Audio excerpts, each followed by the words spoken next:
Semana passada iniciamos uma mensagem, que tipo de crente é você? Eu disse que a dividiria em duas partes e que hoje então estaríamos concluindo. Pai, fala conosco agora pela Tua palavra e cumpra os Teus propósitos para os quais Tu envias a nós nesta noite, em nome de Jesus. E a igreja diz? Amém. Gênesis capítulo 49, hoje nós vamos ler a partir do versículo 19. Semana passada nós dissemos que esta aqui é a bênção profética de Jacó, quando ele está para morrer. Ele diz aos seus filhos: eu lhes direi o que vai lhes acontecer nos dias vindouros.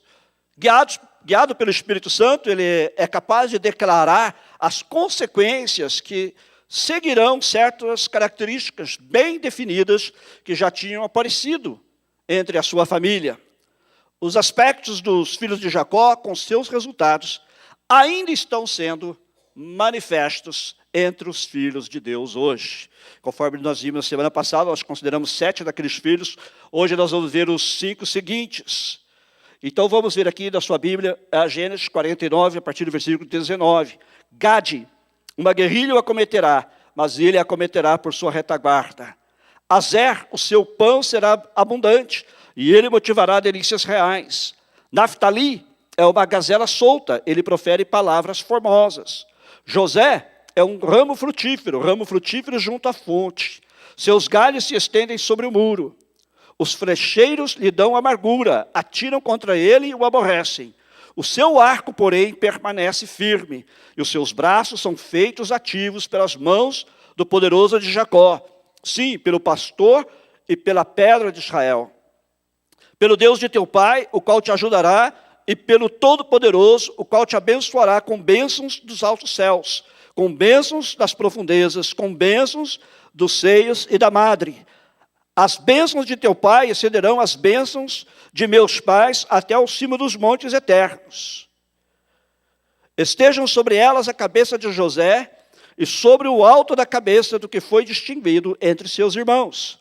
Benjamim é lobo que despedaça, pela manhã devora a presa e à tarde reparte o despojo. Como eu disse, semana passada falamos sobre os primeiros filhos de Jacó e hoje vamos falar sobre os últimos, que são mencionados aqui destes versículos.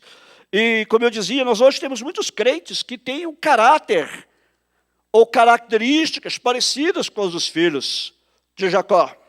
Nós ainda temos conosco hoje os Gades vencedores. Jacó disse que Gade será vencido, mas no final ele vencerá. Eu quero dizer que todo cristão que quer ser um Gade vencedor, primeiro precisa ser vencido. Nós precisamos ser vencidos, precisamos ser conquistados, se queremos ser vitoriosos na causa de Deus. Como ser vencido? A minha vontade é oposta à vontade de Deus. O apóstolo Paulo diz que com a minha mente eu quero agradar a Deus, mas a minha carne me afasta dele. Ainda que eu queira fazer a vontade de Deus, muitas vezes a minha vontade se opõe à vontade de Deus. Por isso é que a Bíblia diz no Salmo 37:4, agrada-te do Senhor e Ele te concederá os desejos do teu coração. Quando você se agrada do Senhor, os desejos dele se tornam os seus desejos. Porém, quando você não coloca Deus em primeiro lugar na sua vida, a grande parte, se não a maioria dos seus desejos, são contrários aos desejos de Deus. Você quer que Deus faça o que você quer. Você quer que Deus faça a sua vontade. Mas quando você se agrada do Senhor, os desejos dele se tornam os seus desejos.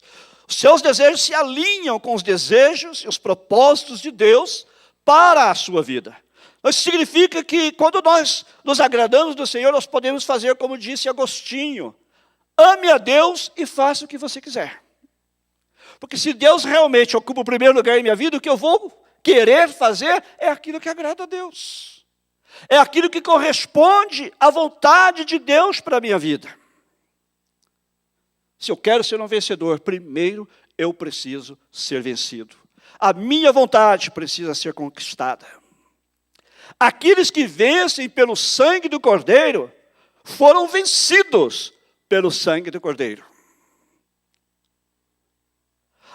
Vidas que foram conquistadas pela graça de Deus se tornam conquistadoras pela graça.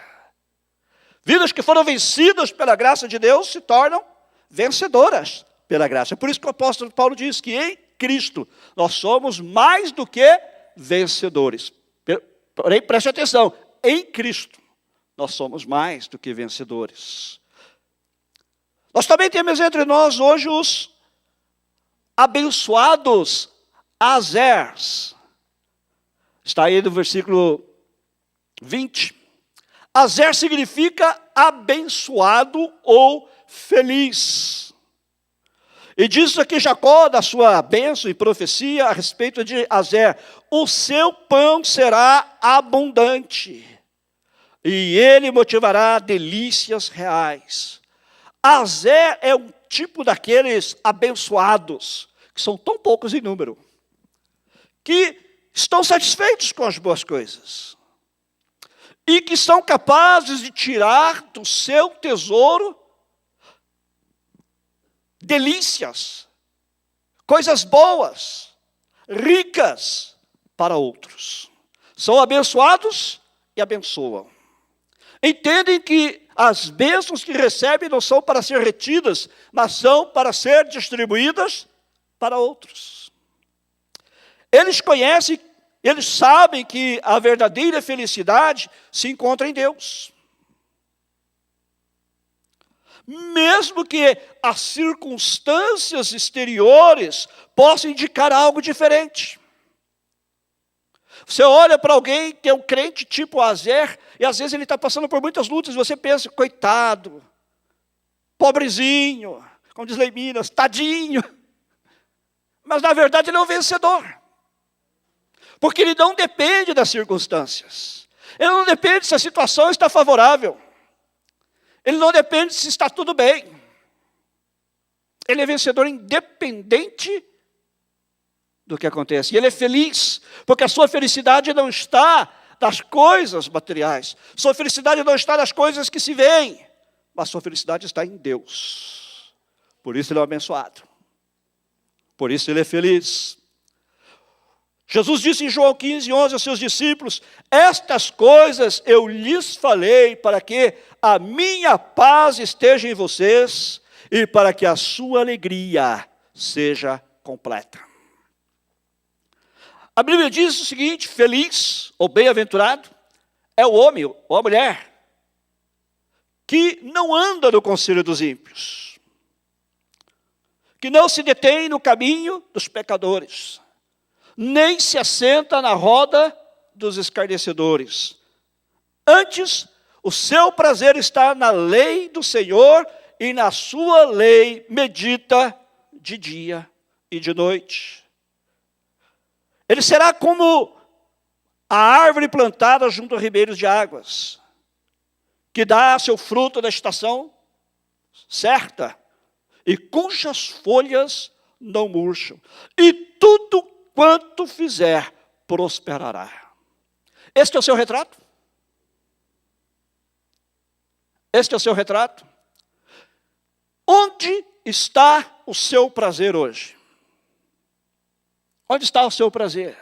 Bem-aventurado é o homem ou a mulher cujo prazer está na lei do Senhor. Onde está seu prazer? Você espera ser feliz um dia pelas coisas que você conquistou? Ou que você pretende conquistar? Não se iluda, porque o verdadeiro prazer, a verdadeira felicidade está em Cristo. Só se encontra nele. A verdadeira alegria só está em Jesus.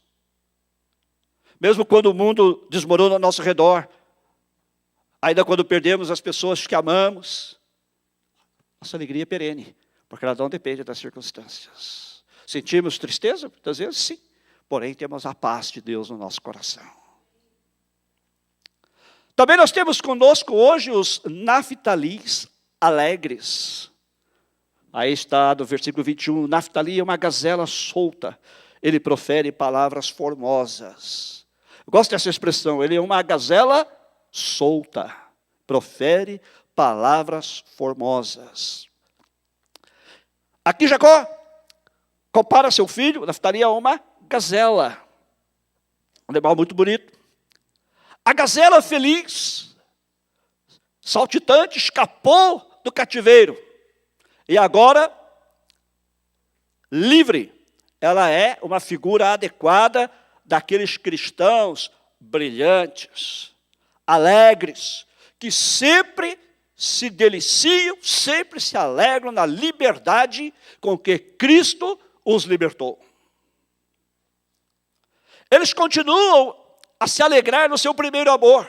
Eu às vezes vejo alguns crentes dizendo assim, quando eu me converti, eu era tão entusiasmado por Jesus, eu fazia isto, e eu fazia aquilo, e eu evangelizava todo mundo.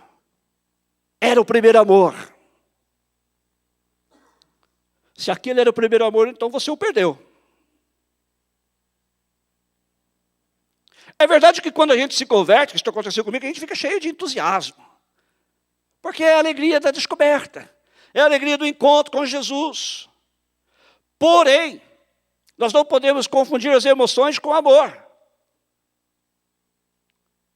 Não podemos, porque se você perdeu o primeiro amor, então você está desviado. Você precisa se converter de novo hoje. Amém? Que Jesus diz à igreja lá, que disse que tinha perdido o primeiro amor. Volta ao lugar de onde você caiu. Eu tenho uma coisa contra você, e é que você perdeu o primeiro amor. Se você perdeu o primeiro amor, Jesus está contra você. Você precisa voltar a ele rapidinho esta noite. Vou lhe dar a oportunidade de você fazer isso mais tarde. Ok?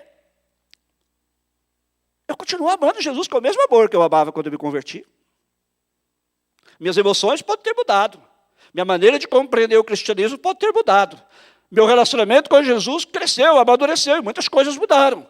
Porém, eu continuo amando com o mesmo amor. Na verdade, eu acho que eu amo mais hoje do que eu amava quando eu me convertia.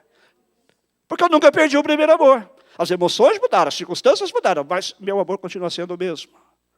Cuidado quando você diz que perdeu o primeiro amor. Se você perdeu o primeiro amor, você precisa voltar. Precisa se reconciliar com ele hoje, antes que seja tarde. Agora, como eu disse, esses são os crentes que continuam a se alegrar no seu primeiro amor. Suas palavras são boas, diz aqui, suas palavras são formosas, e a sua aparência atraente. As pessoas olham para esse crente e falam, tem algo de diferente na vida desta pessoa. Hoje, nós somos confrontados com muitos falsos deuses.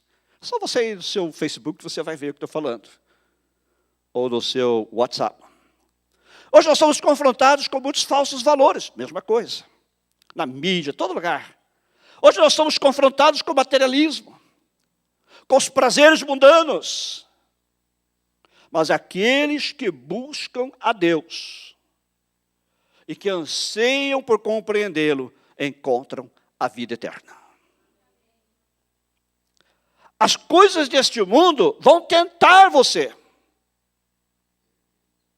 E elas vão tentar seduzir a você para que você se afaste de Deus.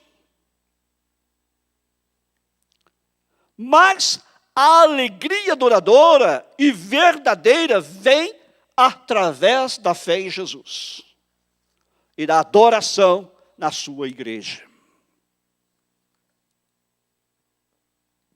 Depois também vem, e hoje nós temos os Josés frutíferos. Olha o que diz Jacó a respeito de José. José é um ramo frutífero. Ramo frutífero junto à fonte. Seus galhos se estendem sobre o muro. Aqui nós temos um tipo do cristão ideal. José é um tipo do crente ideal. Como um ramo, ele habita junto ao poço, junto à fonte. Ele se mantém ao alcance da fonte de suprimento. Ele é frutífero, ele produz frutos, como uma evidência de que, como ramo, ele está plenamente satisfeito. Jesus disse aos seus discípulos: eu sou a videira e vocês são os ramos. Quem está em mim produz muito fruto. Se alguém aqui não está produzindo fruto, precisa se questionar se está ligado à videira. Se está em conexão, se está em comunhão com Jesus. Porque se não estamos produzindo fruto, alguma coisa está errada. E aqui diz que os seus galhos, os seus ramos, se estendem sobre o muro. A vida frutífera é uma bênção para outros. Mesmo para aqueles que estão fora do muro da salvação. O poder para o serviço permanece enquanto nós permanecemos junto ao poço. Enquanto nós permanecemos junto à fonte, teremos poder para servir a Deus. Mas agora veja, versículo 23.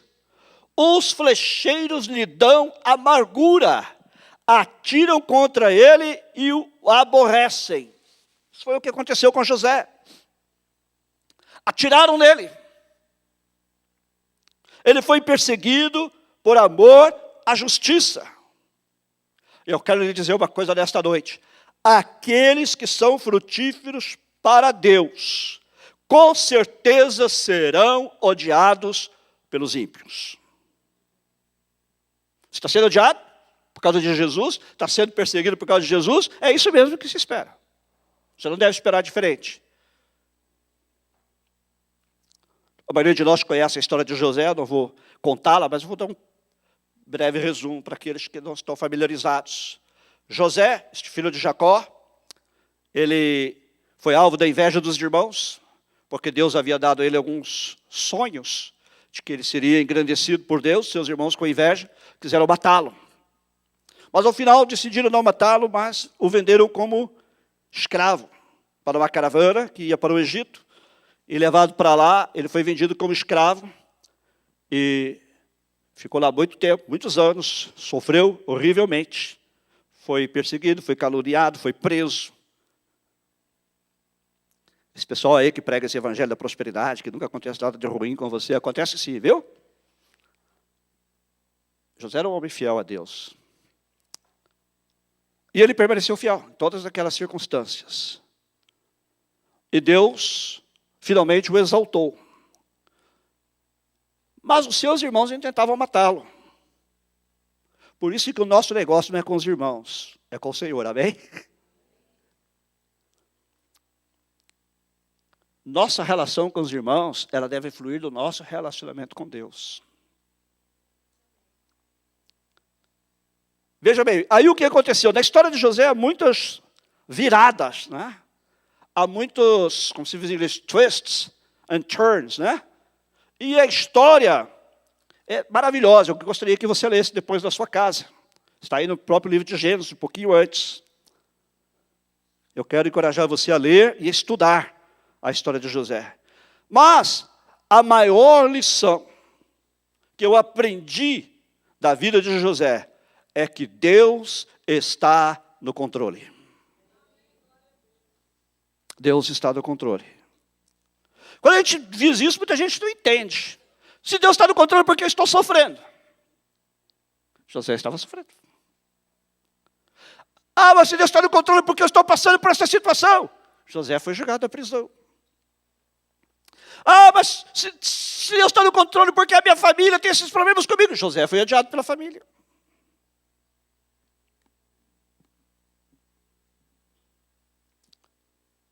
Pode levar anos de fome e anos de colheita.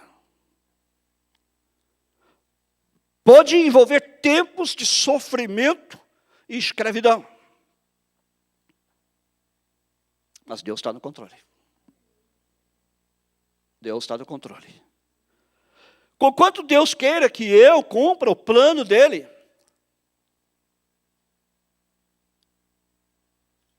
conquanto minha inação, a minha falta de ação, possa fazer com que as bênçãos de Deus demorem, Deus ainda está no controle.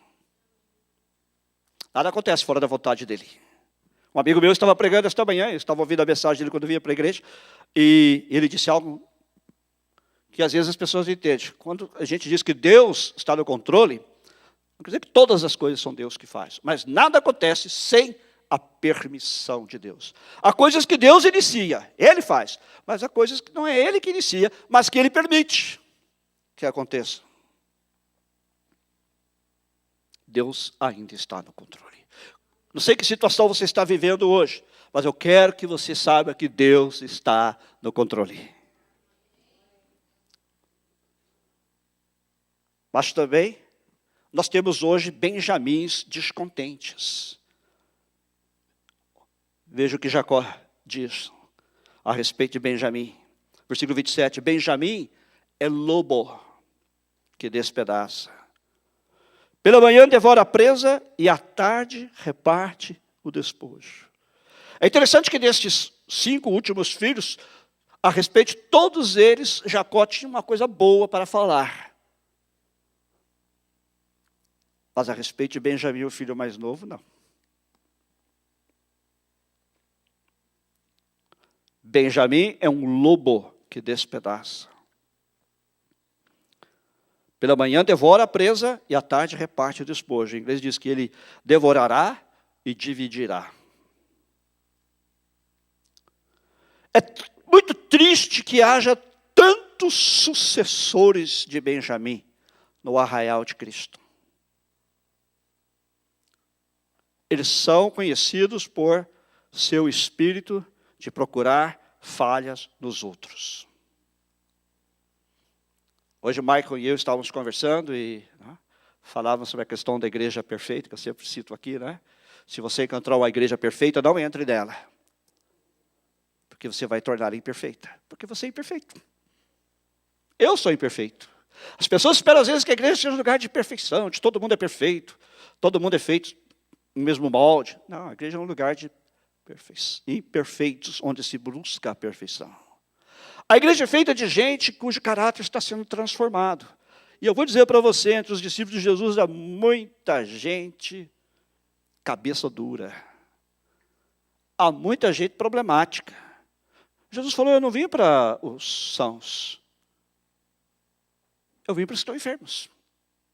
Sãos não precisam de médicos, Jesus falou. Ele veio para os que estão enfermos, para os que reconhecem a sua necessidade. Todos estamos enfermos. Acontece que muita gente não reconhece. Então não pense que a igreja é um lugar de gente perfeita. Mas infelizmente existe dentro da igreja aqueles que têm o espírito de Benjamim. Estão sempre buscando falhas nos outros. Estes são os fofoqueiros. Estes são os fofoqueiros. Estão sempre dividindo o despojo. Eles têm prazer em falar mal dos outros. Eles têm prazer em falar para outros das falhas e dos fracassos dos seus irmãos. Que o bom Senhor nos salve destes, que Ele nos guarde destes. Mas que eles existem, eles existem. Eles existem. Além do fato também de que há na igreja lobos devoradores. Lembre-se que Benjamim foi chamado de lobo, devorador.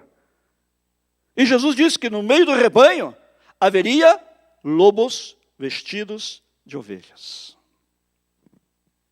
Lobos vestidos de ovelha. E eles estão no nosso meio. Por isso nós precisamos aprender a discernir. E nosso olhar deve estar fito em Cristo e não nas pessoas. Se você começar a olhar para as pessoas, inclusive para mim, você vai tropeçar. Mas se você olhar, tiver os seus olhos fixos em Cristo, você aprenderá a reconhecer, a separar os lobos das ovelhas. E poderá ter o seu relacionamento com Deus, independente do que essas pessoas pensem, digam ou façam. Eu quero terminar dizendo o seguinte: algumas de vocês estão aqui hoje, você não está deixando Deus guiar a sua vida diária.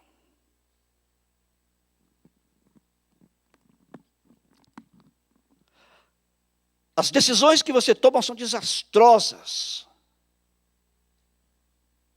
Estão impredizíveis como as ondas do mar.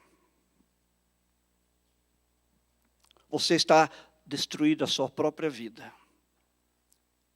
Você precisa andar mais perto de Deus em sua vida diária. Mas talvez também haja alguém aqui, e esse talvez seja o seu caso, você está guardando sentimentos ruins para com alguém que te feriu, para com alguém que te machucou. Talvez eles tenham magoado você muitos anos atrás. Talvez tenha sido ontem. Mas quanto mais tempo você se apegar a essa amargura, mais ela te causará danos. Mais ela te prejudicará. E alguns de vocês aqui, nesta noite, que estão tentando viver sua vida sozinhos. Estão tomando suas próprias decisões sem consultar a Deus. Acham que são capazes. Não faça isso. Não vá sozinho. Renda-se a Deus. E deixe Jesus entrar em seu coração. Faça dele o seu Senhor e Salvador. Que tipo de crente é você? Talvez você chegou aqui nesta noite, nem crente você é. Minha oração é que você seja crente em Jesus Cristo. Se torne o crente em Jesus Cristo. Mas que tipo de crente? Um crente gade? Que tipo de crente é você? E se você quer ser crente, que tipo de crente você quer ser? Um gade vencedor? Lembre-se que para vencer, primeiro você precisa ser vencido. Você precisa entregar a sua vida a Jesus Cristo. Deixar que Ele vença você. Que Ele ocupe o senhorio da sua vida. Trocar a pessoa que se senta no trono da sua vida. Se até aqui quem está sentando no trono da sua vida é o seu eu, o seu ego, você precisa tirá-lo de lá e deixar que Jesus sente.